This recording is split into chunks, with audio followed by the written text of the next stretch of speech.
I don't know, 5 verses here. Yeah, this we're going to begin in verse 10, and I'm going to go ahead and read 10 through 15, and then I'm going to come back and we'll start talking about it. Because there's, to me, a very special message in these verses. And I will, with God's help, bring that, I hope, to our attention. So here we go. It says, "But you have raised up my horn like that of the wild ox.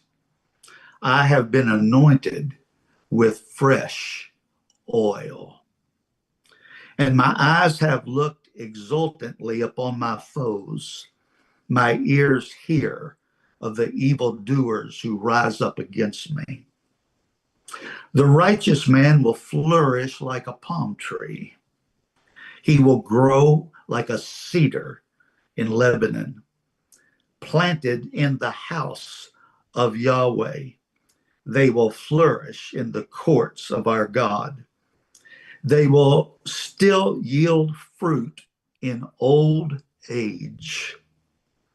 They shall be," some translations say fresh and green. This one says rich and green. "To declare that Yahweh is upright. He is my rock, and there is no unrighteousness in him." So the phrase that I want to build around today is they will still yield fruit in old age. I don't believe there is a realm of life in which we have been more brainwashed than on the subject of aging.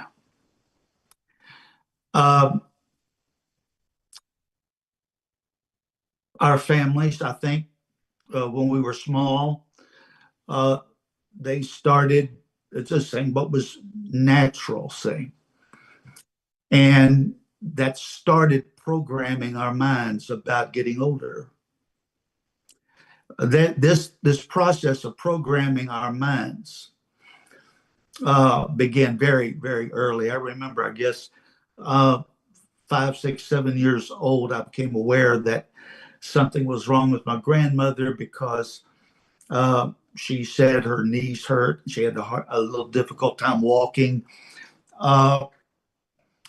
You hear many things as a child. People say the older you get, the more pain you have. The older you get, the worse you feel. The older you get, the just, one negative thing after another. We hear that. And then television, even commercials, they pump that message into our minds until when we get to be a certain age, whatever that age would mean to you as an individual. You hit 40, you think, my youth is gone. You hit 50, you think, I'm heading down now. You hit 60, you think, I'm, if I'm working, got a job, 5 years, I'm gonna hang this up and retire. You hit 70, and you think, I know a lot of my friends who died when they were 70. And you hit each digit after that, and your friends, people you knew growing up that are your age, are a little younger. You begin to see they passed away, they passed away, they passed away. All of that goes right into the brain. All of that goes right into the mind.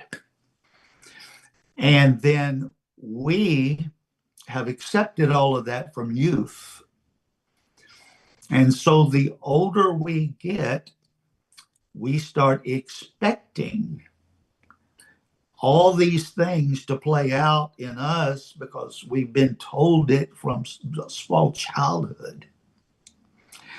And that's why I say we've been brainwashed. We have been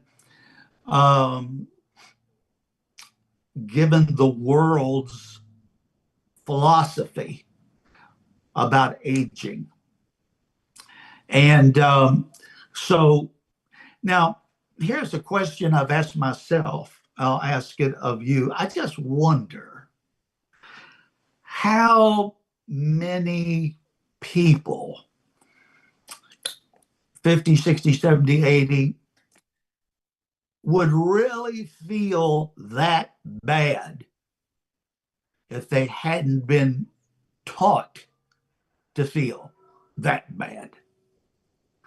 I just wonder how much of that is psychological, how much of it is real. Now, the psychological can produce the physical. So, Jesus made a statement on more times than one. He said, "According to your faith, be it done unto you." So, from childhood, we've kind of been groomed to have this faith that the older we get, the worse we're going to feel. We're going to get sick. And then people say, well, you've got to die of something. You've got to die of something like, well, you got to get some disease, some sickness, some illness somewhere along the way to cause you to die. We have been our minds have really been programmed in a disturbing fashion when it comes to this subject, because the truth of the matter is, the older you get, the better you get. Now, yes, I know our bodies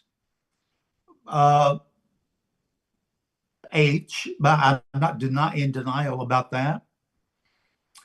But as a person, as a human being, you're at your best right now at whatever age you are. You've never been better as a person. You have more to give people. You have more wisdom. You have more knowledge. You have more experience. You have more to give people than ever before in your life. You're not at your worst, you're at your best. Now, I would like to explore a few of these words here in the scriptures that we read. So, for example, verse 10, you've raised up my horn like that of a wild ox. I won't talk about that, but I do want to talk about I've been anointed with fresh oil. You know, the promises of God are not age restrictive. Any promise in the Bible applies to anybody at any time, at any phase or stage of their life.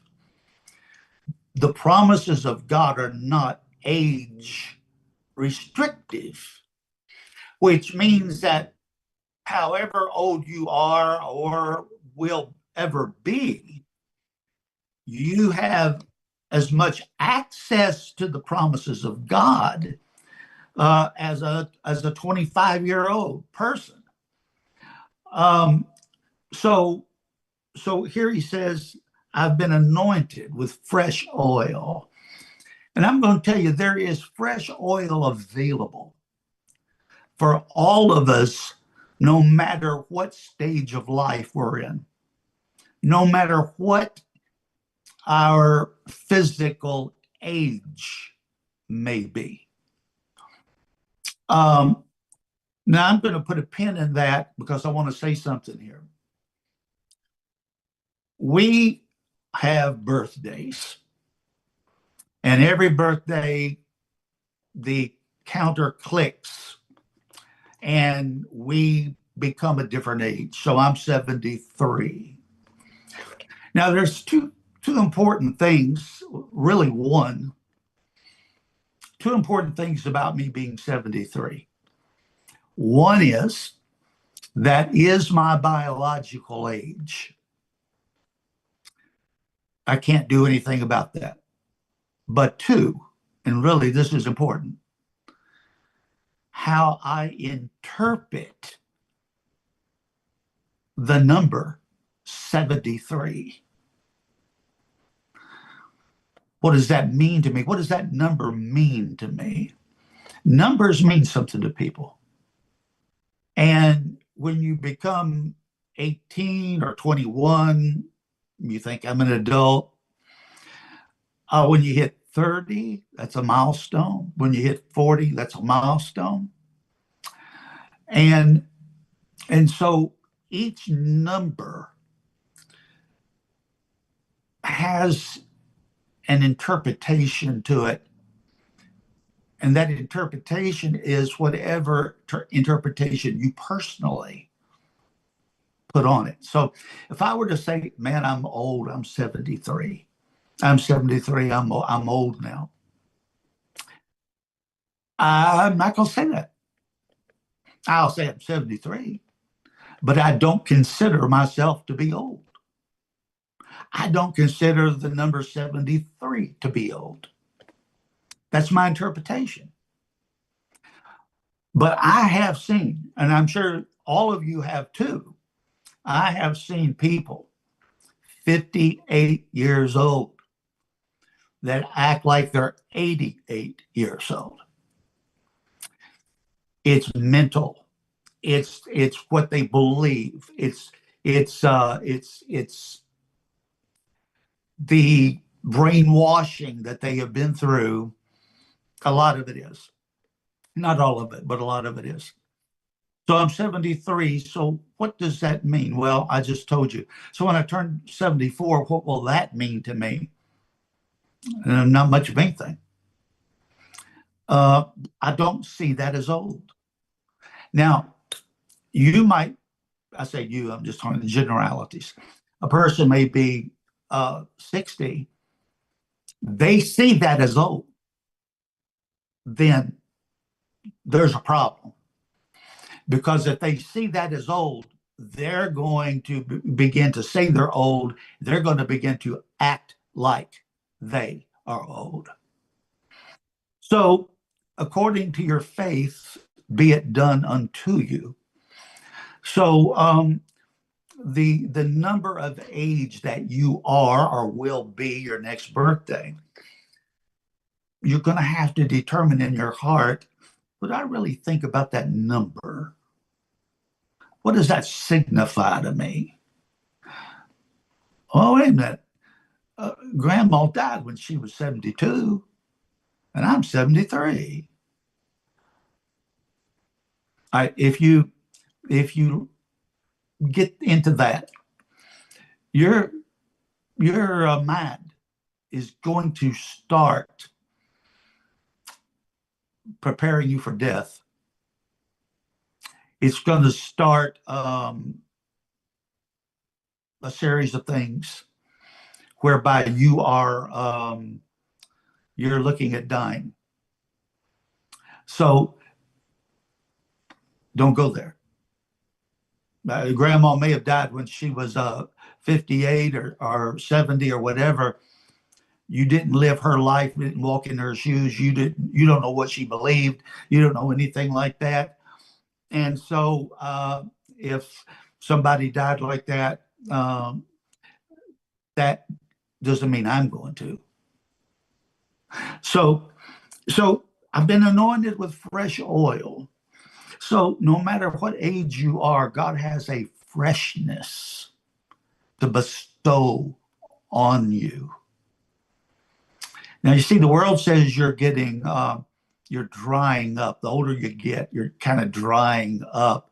But God says, I always have a freshness to put in you and to flow over you like anointing oil. Now, drop down with me to verse 12. The righteous man will flourish like the palm tree. Now, we're moving into the verse a little later that says you'll still bear fruit in old age. So, the righteous person will flourish like the palm tree. Here is some interesting things that the word flourish means. It means to bud. I love that. You will always be producing new buds. Now we're into the horticultural realm because he is using palm trees, cedar, things like that. Now he's giving us some truth in horticultural terms. And the Hebrew means you will always be budding. You will always be sprouting, and you will always be blossoming. Isn't that the opposite of what the world says about us? God says, I always have a freshness to put in you and flow over you. And the righteous person with the righteousness of Christ, you're always going to be producing life. You're always going to be producing life. There's always going to be a new bud. There's always going to be a new shoot. There's always going to be a new blossom.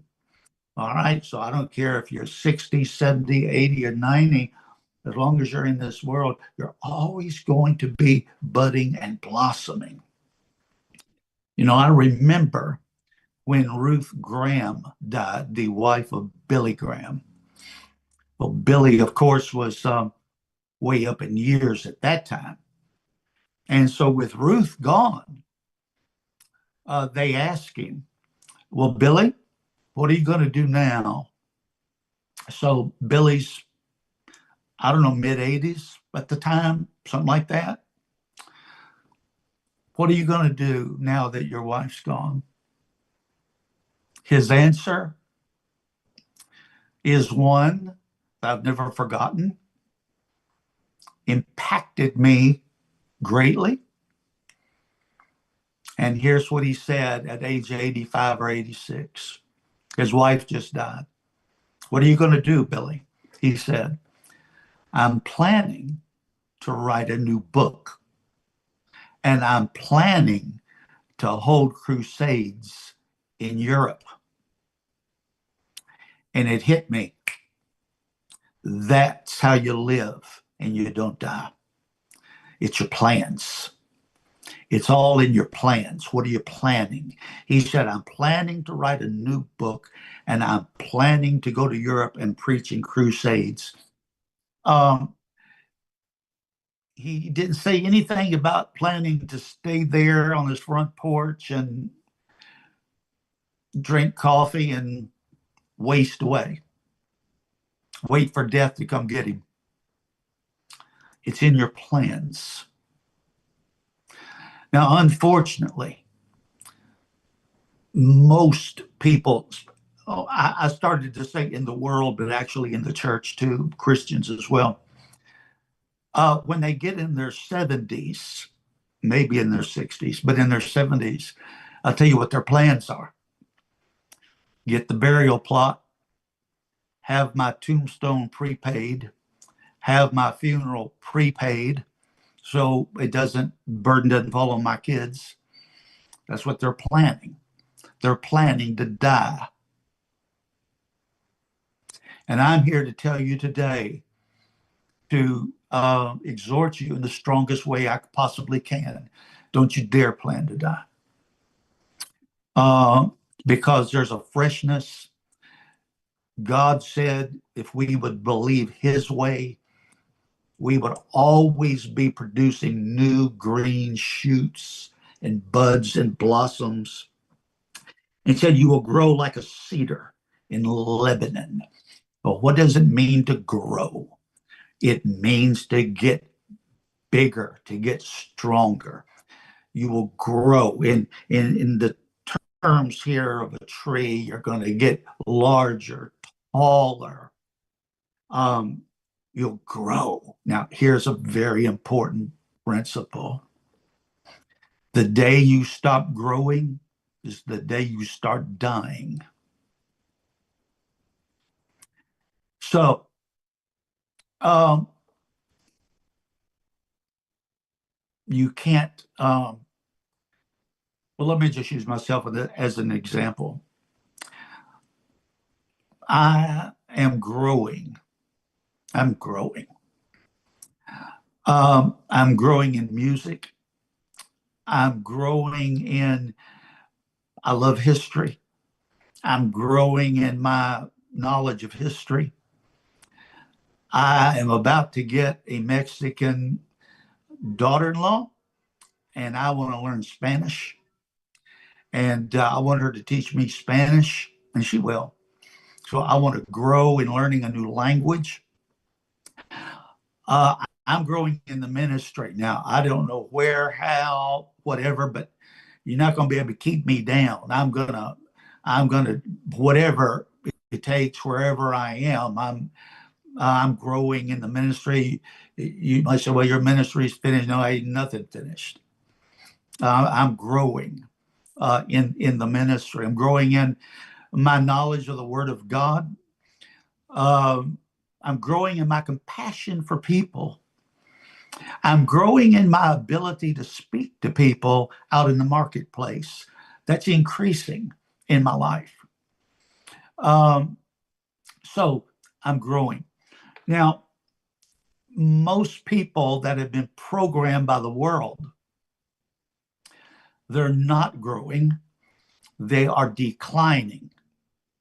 And they're declining mentally, emotionally, physically. They're declining because they've been taught to decline. And the way to fight decline is to increase. And so, read books, learn a new language, learn a musical instrument. Now, sometimes the thought flashes, at my age, there you go, right there. Well, I couldn't do that at my age. You've been taught that. That thought didn't come naturally to you. That's been programmed into you.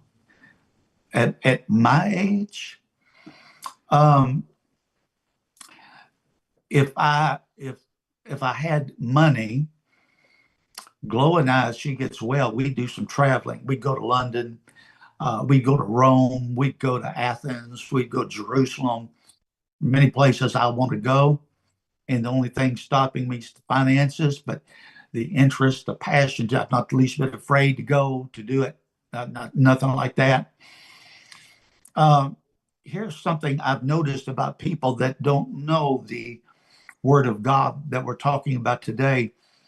The older they get, the smaller their lives get. Until their life is just so tiny. Um, Here's a word that we hear our in America, at least anyway. Nothing wrong with it. Downsize. It's time to downsize. Why is it time to downsize? Well, you're in your 70s. Time to downsize. I ain't going to downsize nothing. I'm looking to increase. I'm looking to get bigger, not smaller. Now, I might downsize if I saw something I liked and it was half the square footage, house wise, or whatever. I might, but I'm not going to do it because of my age. I'll do it because I want to, but I ain't going to do it because I'm 73 years old. I ain't going to downsize. I'm looking to get bigger. I'm looking for things in my life to get bigger. You see, we've all been programmed. And so we'll grow like a cedar of Lebanon, planted in the house of Yahweh. They will flourish. in the courts of our God. Um, I wish I could talk about that at length. It certainly deserves it. But I want to get on to verse 14. They will still yield fruit in old age. The word old age there literally means in the Hebrew gray hair. So they when a person got gray hair, they were said to be older or old or whatever. Um, but here we still yield fruit. We're producing. To yield fruit means you're producing results in your old age. You're producing. You're not cut back, sitting on the front porch with a hot cup of tea. Don't even have the vision to go to the mall. You can't do that. Very tiny world. Just waiting for death to come and grab you. Nah, it's not me. I'm not going to do it. I'm going to fight that with everything I got. Um, I don't know when I'm going to die, but I'm going to tell you, I'm going down swinging.